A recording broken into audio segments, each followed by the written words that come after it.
From a young age, Rachel experienced comfort, love, solace and happiness from animals.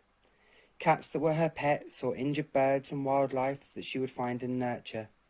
She made a promise to those animals that one day she would pay back all the love and comfort they had offered her. Later in life, Rachel trained as a veterinary nurse, and after many years of travelling, in 2001 she was on a beach in Sri Lanka when an emaciated dog on the point of collapse appeared. Using her nursing skills, Rachel soon found that the only problem the dog had was a stick caught out in the top of her mouth. Over the following days, the dog not only recovered well, but started to bring other dogs to Rachel, all of whom needed medical care. Just a few weeks later, Rachel was sitting overlooking the sea in South India when a vision crystallised in her mind, that on World Animal Day, 4th of October 2005, she would open a hospital for animals. For almost 4 years, Rachel searched for the perfect location for her hospital, and it was in February of 2005 that she visited Ajmer in Rajasthan, northern India. And there she was shown photos of how the municipality treated the stray dogs, and she knew that she had found her place. And just 7 months later, on the 4th of October 2005, Tolfa opened its gates for the very first time.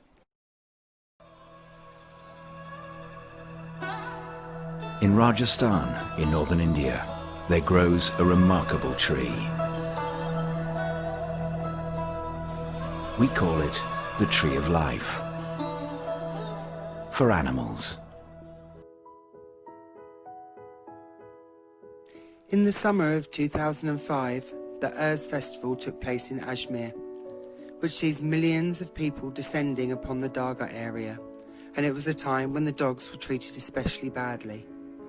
Rachel negotiated with the local municipality, and they allowed her to use a fire station, and they gave her a few members of staff. 300 dogs were sheltered, sterilised and vaccinated during that time in the fire station. And when Rachel opened Tolfa, 2 of the staff who'd been working with her, Ramesh and Bunty, came with her too. That first Urs Festival brought us the gift of Ginger, a big stoic boy. And little did Ginger know that he was the first of an elite, very special group of dogs. I had been 4 years waiting to get started on the vision of Tolfa, and so I was impatient to just get going. It had always been so clear in my head as to what I needed to do. I was very happy to start, as I had always relished a new adventure, and so there was a lot of excitement. The first buildings at Tolfa were an operation theatre and prep room and a kennel block to hold 40 dogs. We started building 4 staff quarters, trees were planted, more staff were employed, and the animals kept on coming. The cows roamed freely as they didn't have their own yard yet.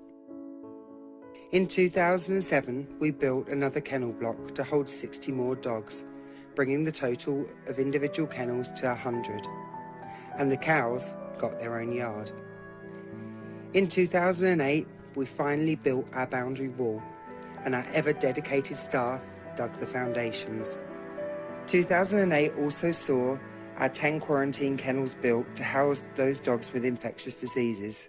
And our first puppy house was built, and a year later, it got its own boundary wall so the puppies could play outside safely. The years that follow would see us build a cat house, a dispensary for owned animals and for our rural animal health project, a yard just for our retired donkeys, kennels for owner dogs, a yard for our retired golden oldies, kennels for mange dogs, a healing garden, a calf enclosure, a large animal ICU yard, and our 40 and 60 kennels would be refurbished with higher roofs allowing better airflow and light. We would also make a rehabilitation yard for those dogs that needed physio and extra care to help them walk again, new sterilisation kennels, an education centre and offices, 27 special care kennels, 15 kennels for new dogs to be assessed in, separate kennels for rescue dogs waiting for ABC. And right now we're in the process of building 3 puppy quarantine kennel blocks to house those dogs with distemper, hepatitis and other infectious diseases. The very last building project left that we can possibly fit on our site now is to build some adoption kennels so the public can come in and meet the puppies and choose which one they'd like to adopt. It's fair to say that that 1.5 acre plot of barren land that Rachel bought back in 2005 has truly turned into a green, healing oasis in the desert. But although the construction of Tolfa has been an absolute feat of belief and determination, it's been done for one reason and one reason only: to help, heal and serve the street and stray animals in our local area. Later we'll give you the numbers of all the animals who have come through our gates since 2005. But right now, to put some faces to those numbers, here are just a few of the cases that we've treated over the years. This is Marvin, who we rescued as a puppy of about 4 months old, and he had terrible mange and was incredibly thin. As you can see, Tolfa helped improve Marvin's life. This big, beautiful bull had had boiling water or acid tipped on his back. Luckily, our large animal team were on hand to nurture him back to health, and he's a real gentle giant. Little Nico was emaciated and very, very sick when we rescued him. Through our team's TLC and lots of time and patience, Nico is now thriving. Sriracha was abandoned around 1 kilometre away from our gates. He had camel pox, causing boils and abscesses all over his body, and he also had a terrible case of mange. He's now a celebrity at Tolfa.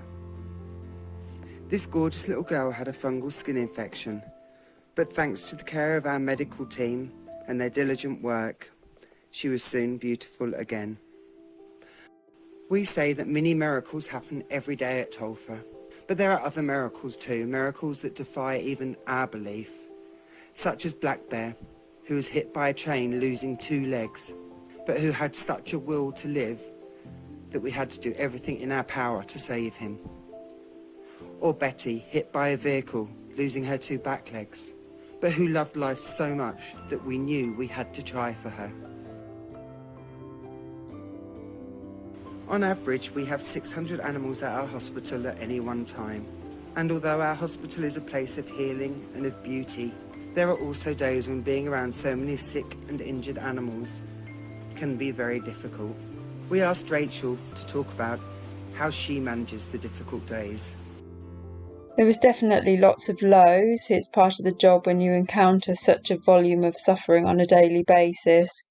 And that is when I find my self-Reiki practice really helps me. And of course, without a doubt, the animals. Sitting quietly with one of our shelter animals, each of whom have been through their own amazing healing journey back to health, is a very grounding and calming experience. Our shelter animals are also a huge part of the Tolfa family. What started with Ginger back in 2005, now today sees 80 dogs living at Tolfa. All these animals can't return to their areas due to ongoing health problems or that they wouldn't be able to cope back on the streets. It's a joy every morning to walk through the gates of Tolfa and be greeted by shining eyes and wagging tails. They all have stories. Some of them are survivors of disease, others of accidents, others of mistreatment. But every single one of them showed an immense will to survive, and they inspire us every single day. Although it's a cliche, none of this would have been possible without our amazing staff team. 3 of our staff have been with us since day one, and many have been with us over 10 years now. Rachel will tell stories of how, when Tolfa first opened, she was living on noodles to save money for the animals, and the staff would take her into their house and feed her on a regular basis.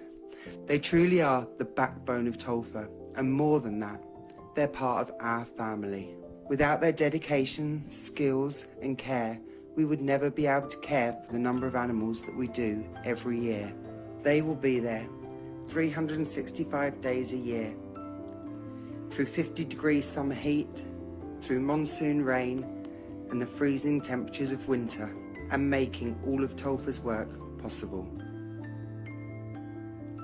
One truly amazing branch of our tree is that in 15 years we have seen the number of local people caring for animals rise and rise.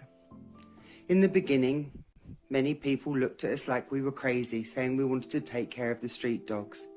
But as time has gone on, we've seen more and more people stepping up as caregivers.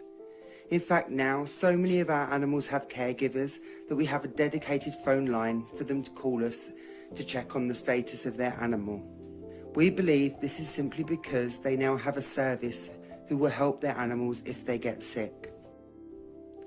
We hope that in the future we will see more and more caregivers, and indeed there are many young people now in Ajmer and Pushkar who are showing greater love and compassion for the animals around them.